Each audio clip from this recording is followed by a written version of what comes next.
Hey guys, welcome to another video. Recently I have completely redesigned, restructured and reshaped my leg workout. I've lost a bit of motivation throughout lockdown here in the UK. It is now February the 5th when I film this. So completely restructured my workout. Legs is something that I like doing.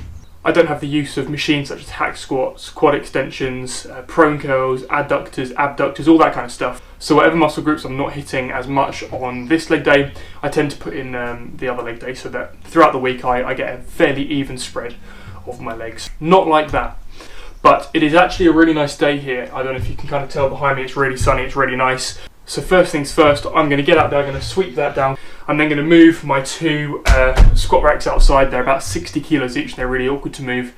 And then I'll do a warm up and then we'll go through the leg day.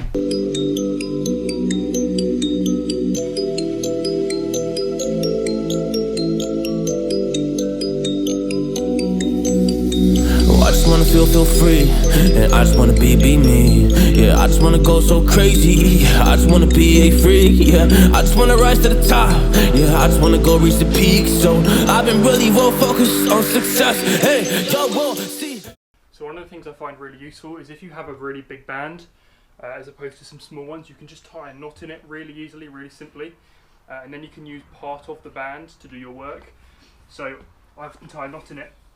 Just tie a little bit and it does exactly the same thing. Okay, you've got a little bit hanging down, but it's not the end of the world. Focus on success. Hey, y'all won't. So just before we get started, one final thing. For anybody who struggles with squatting and particularly struggles with ankle mobility, I'll show you a couple of ankle mobility tests that you can do towards the end of this video, so stay tuned. But if you're struggling with squatting, there's a couple of things you can do. The first thing you can do is you can stand with your heel on a plate. So you can use a 2.5 or 1.25, whatever you want.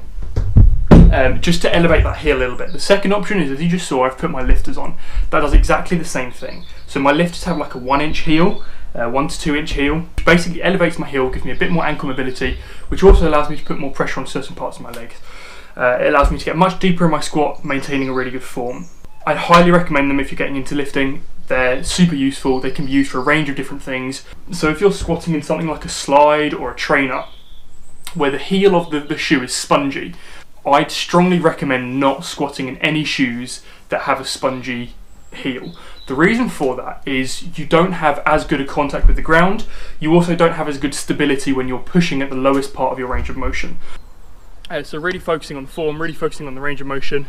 100 kilos on the bar, we'll probably hit it for about 10 reps or so. We don't want to go too many, but you know, we've got to make do with what we've got. Yeah, you'll see that I will get it, cause I'm really focused, man. I make it with the rap and I just follow my path, I just follow my passion. To me, this is what's precious. Yeah, in my soul, man, I can feel it. So every single verse, man, I just gotta go and kill it, man. I gotta be the kid. I could be the guy taking you wild, I could be the villain, but good as a kid. Lately I'm painting my path on my way. Yeah, I got no time that I can waste, so I've been sitting in the space. Yeah, making rest every day, man. You know that I go insane. Yeah, I hit you with a bullet to the brain. Let us stop first cause we going insane.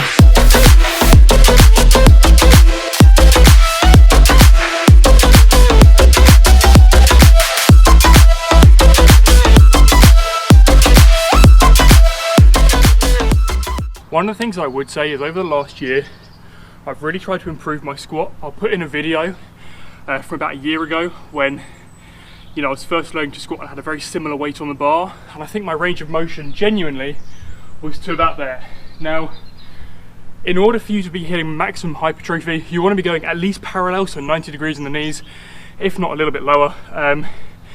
Otherwise, you're kind of just not really hitting as much benefit as you can, and I think it's really important that I'm never going to compare myself to anyone else in the gym. I compare myself to who I used to be, and I think that's one of the biggest things that you can do. But as I say, never compare yourself to anyone else. If anyone in the comments is going, oh my god, my legs are bigger than yours, or your legs look huge, it doesn't matter to me, okay? What you should do is focus on your own journey. Put a picture up of yourself where you used to be and compare it to that. So I'll run a video of me squatting for my first ever time somewhere on the screen now, and you can see how my range of motion has improved.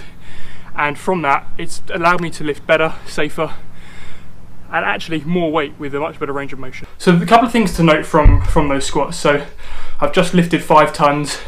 I've done 5 sets, 10 reps of 100 kilos, so a ridiculous amount of volume in today's lifting. As I said, really putting quite a lot of pressure on my CNS, my central nervous system. I wouldn't really recommend doing it, but I've not got a lot of options because I don't have the weight here. But in every single one of my reps, as you will have seen on the video, I'm getting my hips in line with my knees, if not they're going a little bit lower. A lot of people ego lift, they put big numbers on the bars, they don't hit that greater depth in their range of motion, and you're kind of not helping yourself out really. There's so many more progressions you can do on a certain weight before increasing it. You can increase the time under tension, you can decrease your rest, increase your reps, increase your sets, and it all gives you a much bigger platform to work off before then upping that weight. So that's the first thing I'd suggest. The second thing is the hand placement on the bar. Most people make the mistake of putting their hands far too wide. If you notice, my hands are quite narrow, not quite on top of my shoulders, but not far from it. I find that having my hands a lot closer not only gives the platform a much better place to rest on my back, but it also helps the whole movement rather than having my arms out, sort of off balance. And then the third and final thing that I would say is before every single rest, if you watch carefully, you might see the bar rise up a little bit before I go down. That's not because I'm physically pushing the bar up, that's because I'm taking a really big breath in, tensing my core, pushing it against my belt, creating that really strong abdominal wall, which secures my lower back, prevents any arching, bending, movements that shouldn't happen, and just makes me really secure for each rep. Too many people hold their breath for too many reps, they begin to get a little bit lightheaded, or they don't take any breaths at all, they don't focus on their breathing. Breathing is such an important part of your lifting.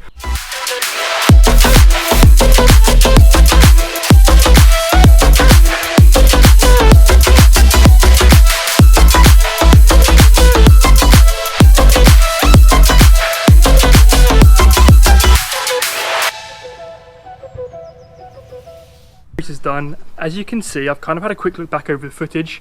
There's a lot that I can do to improve calf raises, and it kind of brings into light the fact that filming your sets is so useful.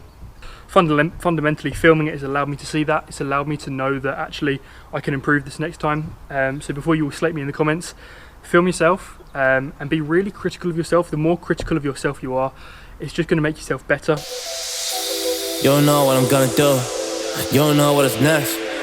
And I'm loving the fact, truly it's making me blessed. Cause I work on my team, no snakes in the grass.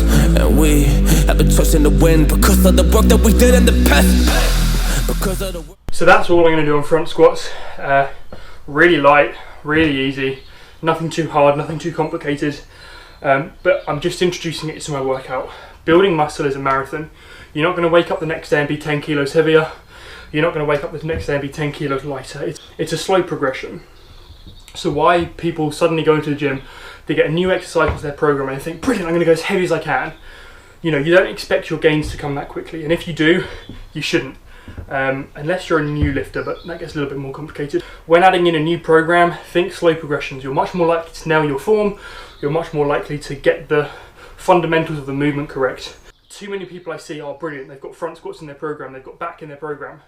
They've got deadlifts or sumo deadlifts as opposed to conventional, and they think, right, because I can pull 180 on conventional deadlift, I'm suddenly going to go and lift, 150 on sumo.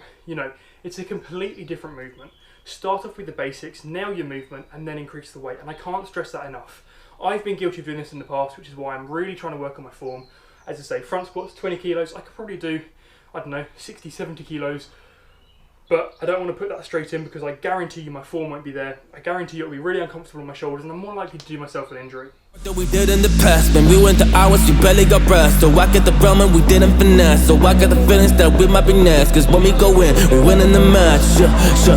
When we go in, we win in the match. So that's how we do, cause we be the best. We be the best, best. Yeah, we be the best. Whoa. Yeah, we be the best, best.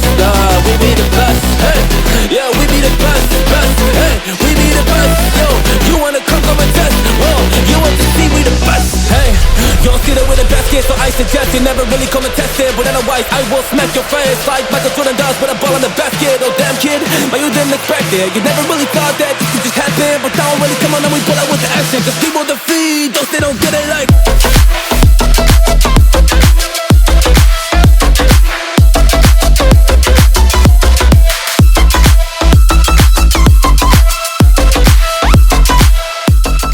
Leg workout done. Feeling pretty fatigued. Those Bulgarian split squats at the end really finished me off.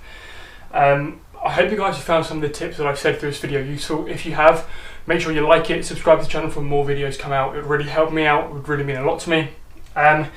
Like I said at the beginning of the video, a couple of things to check your ankle mobility, or one thing in particular, with regards to whether you need lifters or should put a weight underneath your foot, is if you find a wall, I can do it on the mirror here, move it out of the way, and if you line your feet up against the wall so they're touching, and then you want to put one foot behind the other as your kind of starting position. So this is where we start from, and then without moving your feet and without your heel coming up off the floor, you want to see if you can get that knee to touch the wall. So I can't. Now I've got quite big feet, so it might be a little bit closer. But even there, I'm still struggling to get that knee to touch the floor without my ankle coming off. My right leg is probably about the same. So again, foot against the wall, sort of roughly 1 foot behind the other. So around about there. Can I get my knee to touch the wall without my ankle coming off the floor? Not quite. So there's a little bit of ankle movement there. So that's just one of the things you can do to check your ankle mobility. Really useful, really simple. If you want some potential mobility exercises around the ankle, give it a thumbs up, let me know in the comments below. And I can run through some exercises to improve that ankle mobility over time. But as I say, lifters do a great job. They just increase that heel a little bit, so that as we're squatting, we've got a tiny bit of an increase, really focuses on those quads. And it's a great ankle exercise. Thanks for watching. I hope to see you all in the next video. Make sure to turn on post notifications for when I post in the future, and I'll see you for another video.